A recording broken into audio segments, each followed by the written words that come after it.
Et si le froid n'était pas un ennemi, mais un sculpteur? Une force implacable capable de remodeler la Terre. Voici l'histoire du souffle-glace qui forge les survivants du monde perdu. Et si le froid n'était pas simplement un ennemi, mais le plus grand sculpteur de la vie sur Terre? Une force implacable, capable de briser la pierre et de redessiner les continents. Une puissance qui, loin d'anéantir la vie, l'a poussé dans ses derniers retranchements, la forçant à se réinventer de la manière la plus spectaculaire qui soit. Il y a 20 000 ans, au cœur du dernier maximum glaciaire, un souffle-glace venu du nord transforma la planète. Ce n'était pas un hiver ordinaire, mais l'apogée d'un cycle cosmique implacable. Des changements subtils dans l'orbite terrestre et l'inclinaison de son axe, les cycles de Milankovitch, avaient progressivement réduit l'ensoleillement des hautes latitudes. La neige estivale ne fondait plus, s'accumulant année après année. La blancheur grandissante des calottes glaciaires renvoyait la chaleur du soleil vers l'espace, accélérant le refroidissement dans une boucle de rétroaction connue sous le nom d'effet albédo. Les océans se figèrent, le niveau des mers chuta de plus de 100 mètres, créant des ponts terrestres entre les continents. D'immenses inland sea, des glaciers continentaux épais de plusieurs kilomètres, recouvrirent de l'Amérique du Nord, l'Europe et l'Asie. Dans ce monde transforme, même les plus puissants, les gens de la mégafaune, furent contraints de s'adapter ou de disparaître. Chaque calorie comptait, chaque parcelle de chaleur était une victoire contre l'entropie glaciale.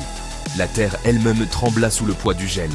La croûte terrestre s'enfonça sous la masse de glace, tandis que les glaciers, dans leur lente avancée, agissaient comme de colossaux bulldozers. Ils avancèrent, lentement, mais inexorablement, broyant les montagnes, creusant des vallées en nu et transportant des milliards de tonnes de sédiments pour remodeler les paysages et les habitats sur des milliers de kilomètres. Seules les espèces les mieux adaptées survécurent. Les mammouths laineux, avec leur épaisse fourrure et leur sang riche en hémoglobine, prospérèrent. Et parmi eux, de petites populations humaines, armées de leur intelligence, de leur capacité à fabriquer des outils et, surtout, de leur maîtrise du feu. Car derrière la morsure implacable du froid se cachait une vérité fondamentale. Le gel ne fait pas que détruire, il sélectionne, il teste. Il forge les plus forts, les plus résilients, les plus ingénieux. Il est le sculpteur silencieux de l'évolution. Le vent hurle, un souffle glacial qui sculpte un monde de silence et de glace. Nous sommes au cœur du Pléistocène supérieur, une ère où la Terre, sous l'influence des cycles de Milankovitch, bascule dans un hiver quasi perpétuel. D'immenses calottes glaciaires recouvrent une grande partie de l'hémisphère nord. Leur blancheur renvoie la lumière du soleil vers l'espace, un phénomène appelé albédo, qui refroidit encore davantage la planète. C'est un monde grandiose et impitoyable, où la vie s'accroche avec une ténacité farouche. Dans ce royaume blanc, chaque calorie est une monnaie précieuse. Ici, 3 destins se croisent. Les mammouths, gens de la steppe, déblairent la neige à la recherche de la maigre végétation. Le smilodon, maître de l'embuscade, guette dans l'ombre. Et les humains, qui compensent leur faiblesse physique par une intelligence et une adaptation sans précédent. Le feu devient un pacte. La chaleur, une victoire arrachée au blizzard. Autour de lui, les liens se tissent, les stratégies s'élaborent. C'est le cœur battant de la communauté. Économie des forces, calcul des risques, écoute du silence. Ce sont les lois universelles de ce royaume. Pour le chasseur comme pour la proie, le bilan énergétique est la clé. Le mammouth laineux pouvait résister à moins 40 degrés Celsius grâce à sa fourrure dense et une couche de graisse pouvant atteindre 10 cm d'épaisseur. Le smilodon, bâti pour des accélérations foudroyantes et non pour l'endurance, était obligé à une chasse d'une efficacité redoutable. Pour les humains, l'outil de pierre est le prolongement de l'esprit, une connaissance matérialisée, transmise de génération en génération. Dans le royaume du silence, la patience est une forme de force. C'est la clé qui permettra à ces 3 mondes de coexister, et à l'un d'entre eux de prospérer au-delà de l'âge de glace. Tout a commencé quand la Terre changea d'inclinaison, les mers se refroidirent, les forêts reculèrent, les plaines verdoyantes devinrent des déserts de glace. Les cycles de Milankovitch expliquent l'alternance des périodes glaciaires. Le monde s'immobilise, mais la vie s'adapte. Toujours.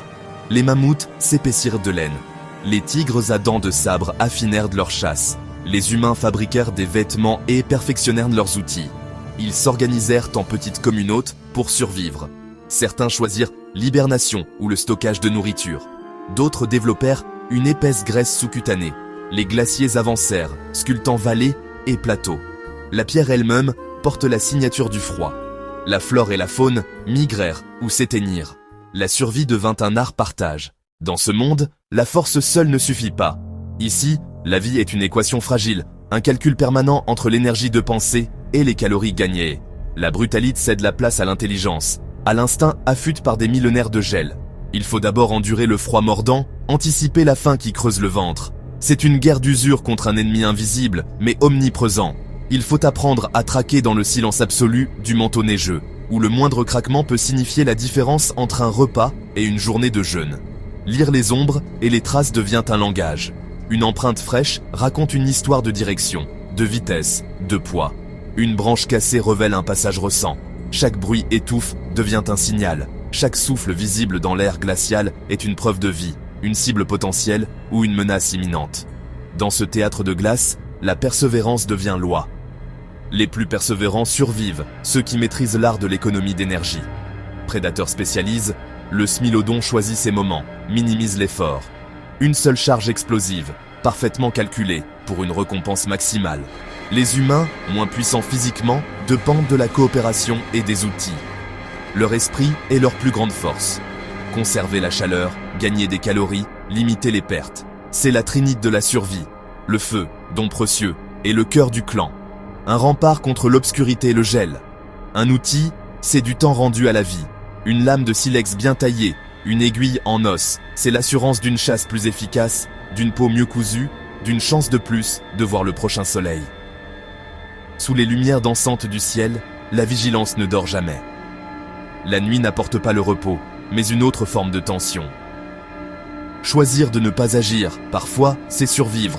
Une rencontre évitée, une confrontation reportée, c'est de l'énergie conservée pour un combat qui en vaut la peine. La solidarité tempère le froid. Le partage d'un maigre repas, la veille collective autour du feu, la transmission des savoirs. L'individu seul est condamné, le groupe, lui, peut espérer. Et le monde rappelle sa loi, encore et encore. Une loi simple, implacable, s'adapter ou disparaître. Puis vint la faim. Puis vint le silence. Les herbes se raréfièrent, les troupeaux se dispersèrent, les tigres, à dents de sabre moururent de faim. Même les humains reculèrent face à la glace. La terre semblait morte. Les extinctions massives du Pléistocène frappèrent la mégafaune. Plusieurs causes, un même verdict. Les traces racontent les mondes perdus. Mais sous la surface, la vie persistait. Les gens du froid tombèrent, emportant avec eux des âges de silence. Dans chaque bulle, un fragment d'hiver. La fin n'était qu'un passage. Sous la glace, la vie dormait. Graines, spores, bactéries, patientes sentinelles. Le monde se préparait à son prochain cycle. Du souffle du froid naîtra une nouvelle forme de vie. La terre renaît toujours. Chaque fin annonce un nouveau commencement. La couleur revient, timide puis éclatante. Le mouvement regagne les vallées. Dans l'air, une promesse. Aujourd'hui, les traces du froid sont encore là. Dans la glace, dans nos os, dans notre mémoire. Le froid nous affaconne, rendu plus forts. Mais il nous rappelle une chose, quand le climat change, les gens tombent. Les lois du monde sauvage n'ont jamais changé. Seules les espèces ont évolué. Face au froid, nous sommes les héritiers de l'endurance. Si cette plongée dans les mondes perdus vous a fasciné, likez, partagez, commentez et abonnez-vous pour plus de contenu.